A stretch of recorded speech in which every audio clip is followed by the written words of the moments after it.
Bonjour à toutes et à tous, ici c'est Isaiah. Aujourd'hui, je vais faire une vidéo pour mes spectateurs francophones qui veulent apprendre une autre langue, en particulier l'anglais, tout probablement.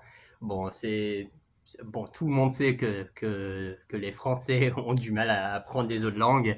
C'est un stéréotype, mais bon, j'ai trouvé que c'est vraiment, c'est véritablement vrai que les Français ont du mal à, bon, très particulièrement, très particulièrement, ils ont du mal à bien prononcer les mots. Mais bon, c'est hors du sujet. Mais aujourd'hui, je vais aborder un sujet que j'ai déjà abordé dans le passé sur cette chaîne, ce qui est l'apprentissage des langues étrangères. Très évidemment, j'ai beaucoup d'expérience avec l'apprentissage des langues. Je parle français, par exemple.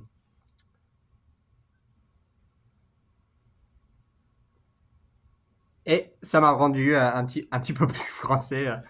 Ouais, je fume des cigarettes maintenant.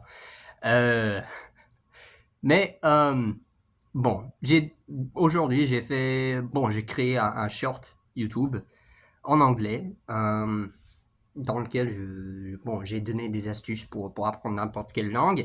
Je vais le faire en français aussi, mais en français, je vais l'expliquer à fond, expliquer un peu plus profondément. Euh, alors, qu'est-ce que j'ai fait pour apprendre le français, quoi? Bon, en fait, le français n'était pas la première langue que j'ai entreprise.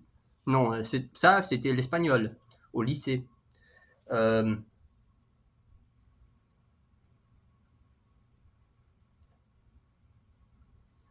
ce qui, ce qui s'est passé là, c'est mes enseignants, euh, mes profs d'espagnol ont constaté que j'ai beaucoup de talent pour les langues. Je suis très doué pour les langues. C'est pas un gros secret. Faut pas être trop humble quand je dis ça. Bon, très évidemment, j'ai des avantages. Il y a des trucs. Il y a des personnes qui peuvent pas apprendre une langue de la même manière que j'ai appris le français, par exemple. Mais revenons à l'histoire d'espagnol, j'ai, je n'ai pas vraiment atteint un niveau que j'ai pu le faire en français. Je peux communiquer. Je survivrai. Je suis sûr que je survivrai si je voyageais à l'étranger, à un pays dans lequel on parle espagnol. Mais je pourrais pas faire des amis très facilement, faire des connexions. Bon, mais je peux le faire en français. Et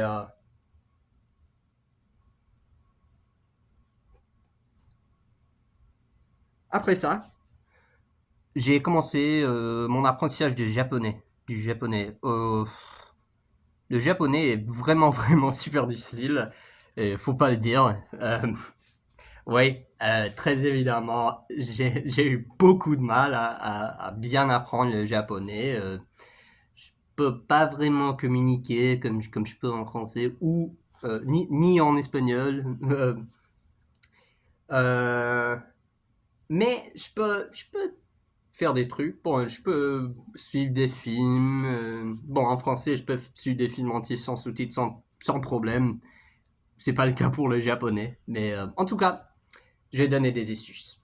Euh, Si vous voulez apprendre l'anglais, par exemple, si vous êtes un spectateur francophone de ma chaîne, vous voulez tout probablement apprendre l'anglais, je recommande que vous créez une toute nouvelle chaîne YouTube en anglais pour que l'algo ne vous recommande que des vidéos en anglais ou dans n'importe quelle langue que vous voulez apprendre. Euh, la raison, la raison à ça, c'est justement on apprend plus vite quand on apprend à comprendre la langue. Ah, bon, tout d'abord, il faut comprendre la langue. C'est le plus important.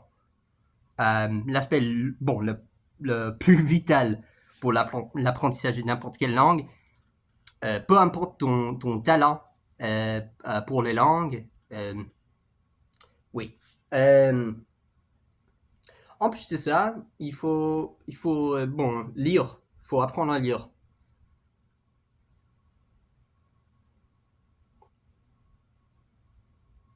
Si vous voulez apprendre une langue avec un système d'écriture qui est très différent du français ou l'anglais, quoi, qui utilise quelques scripts différents, il faut, faut à fond, bon, étudier à fond ce système avant qu'on vraiment euh, euh, atteint ce stade. Donc, il faut continuer ça. Comment apprendre nouveaux vocabulaires? Euh, Ça arrive plus ou moins sans devoir faire des efforts. Si vous vous immergez dans la langue, bon, vous allez rencontrer pas mal de mots qui sautent sur la page au cours de ce qu'ils disent les personnes lorsqu'ils parlent dans des vidéos sur YouTube ou quoi que ce soit. Euh, et c'est pas que le YouTube que vous pouvez trouver du contenu pour vous immerger. Il y a aussi Netflix. Ça aide aussi.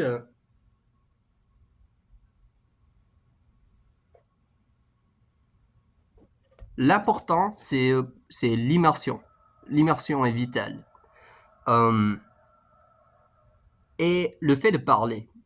Alors, si vous êtes francophone, vous avez peut-être constaté que mon niveau en français semble varier euh, euh, dans mes vidéos hein, en français. La raison à ça, c'est tout simplement que bon, le sentiment que j'ai lorsque je parle français est un petit peu différent que ce lorsque je parle dans ma langue natale. Ça ne changera tout probablement jamais, malheureusement. Euh, j'ai le sentiment d'avoir quelques machines euh, dans ma tête qui construit euh, super méticuleusement, je pense que c'est un mot en français, euh, les phrases que je veux dire. Euh, c'est pas le cas pour l'anglais. Hein. Je veux dire quelque chose et ça sort de ma bouche. Ça sort de ma bouche sans devoir penser. Et, euh, et donc, bon, pour bien parler, il faut parler. Et, tout simplement. Si vous n'avez euh, si vous n'avez pas d'opportunité pour parler, vous allez tout probablement pas, pas super bien parler. Hein. Euh, et même si vous comprenez quelque chose, ça veut pas dire que vous allez pouvoir le dire euh, au cours d'une conversation. Euh,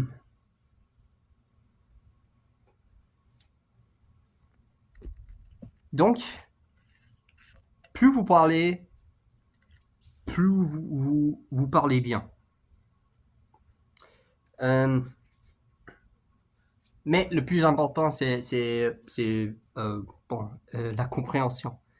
Euh, Lire des livres pour apprendre de nouveaux vocabulaires. Une autre astuce que je peux vous donner, c'est de lire. Il faut lire. Le fait de lire, ça augmente le nombre de vocabulaire qu'on rencontre au quotidien. Si vous bon, lisez au quotidien, vous allez avoir un très bon vocabulaire, un très fort vocabulaire. Euh, bon, je pense que c'est tout ce que j'ai à dire à ce sujet-là. J'espère que euh, vous allez bien, portez-vous bien. Merci pour votre visionnage. si vous avez des questions sur l'apprentissage des langues ou quoi que ce soit, laissez un commentaire. Laissez-moi un commentaire euh, en dessous de cette vidéo et je vais répondre à vos questions. Bon, c'est tout.